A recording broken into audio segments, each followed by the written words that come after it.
इसने इमरान खान की क्या अफसोस है? इमरान खान की तभी कम है छोटा जो आयो तो माशाल्लाह ये मुछ तो ये पाक तो सब कुछ ठीक है ना क्या ख्याल है बहुत अच्छा है तो तुम माशाल्लाह अपना कल्चर जरा हां ये कल्चर अपना इसकी प्रमोट करने का बेचन आयो तेरा जुनी गाड़ी है दो ओए एक काला एक डब्बा कोई नहीं कुछ क्या नहीं आंदे वे नहीं कुछ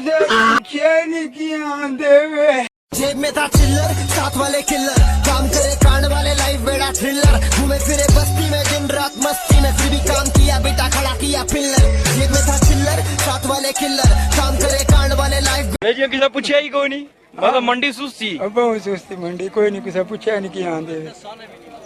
जिस रात तुसा सोने हो माशाल्लाह ये पाक शाग लाई खुश नहीं और इन्हें की भी सजाई नहीं सजाया पर इसलिए हाले कोई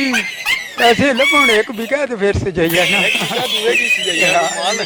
इमरान ने हुकूमत जो पैसे ही कोई नहीं खाली भाई खाली करी सटिया हां अच्छा और जोर रखया मतलब तब्दीली मंडी की आई हूं तो बाड़ियां ही ना लवाई सकल क्योंकि डीजल पेट्रोल महंगा हो गया बहुत जड़ियां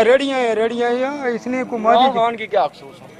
इमरान खान की आदम है तभी कम है कि जेड़े भैन जागती चाने उन्हें चंगा नगाई रख इमरान खान की आदम है तभी कम है कि जेड़े भैन जागती चाने उन्हें चंगा नगाई रखू और क्या